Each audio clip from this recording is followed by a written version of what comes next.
Karmelo Anthony was sold out in more ways than one. Let's talk about it.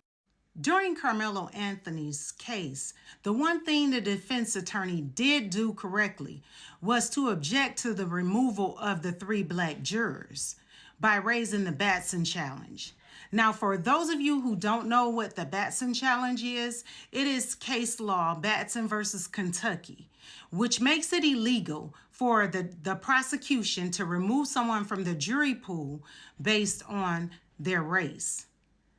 The judge stated that when it came to the removal of the 3 black jurors, he went exactly by the law because he knew he had that little wiggle room there, because the excuse that they gave was they removed them based on their employment status as being a teacher. To remove all 3 black jurors based on their employment will not sit well with the appellate review. Here's an attorney giving their opinion on the removal of the 3 black jurors. Take a look at this clip. Law as a Batson challenge here and why it was rejected by the judge and what it could mean on appeal. Well, okay, you asked, the first question was, did you get it right? Don't get upset, but no, you didn't get it right.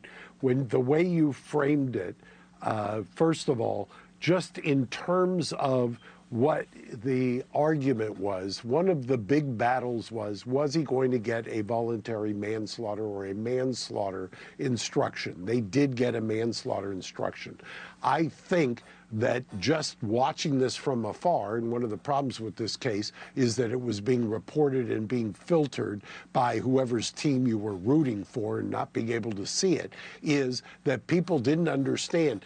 A complete self-defense is, was it reasonable? The middle ground is, if it was an unreasonable use of force, but to some degree in reaction to a use of force, that would have put you into manslaughter territory.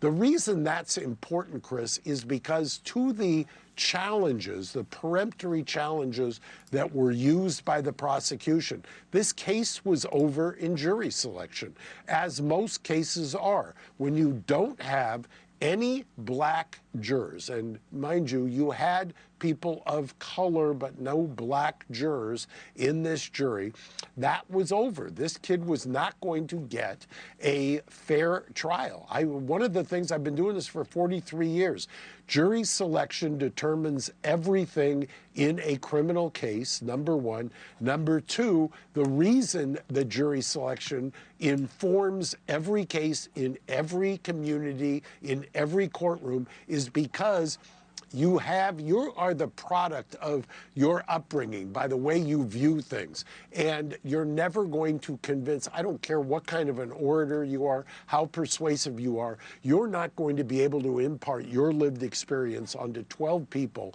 and somehow get them to understand a 17-year-old black kid who's sitting there with 2 people who are hulking over him and who shoved first and what degree of force he's supposed to use. A black juror may have understood that in a way that a white juror won't. I know that's incendiary. I know that drives some people insane. But I invite any person, I invite anybody who's ever watched a criminal courtroom work to take a look and see what happens. And race informs everything. The prosecutor and the judge used the employment status as justification because they knew the Batson challenge would be an issue. But when it comes to the appellate review, it goes deeper. Drop down in the comments how you feel about the judge and the prosecutor selling out Karmelo Anthony during this trial. And don't forget to like, share, and follow me for more controversial topics.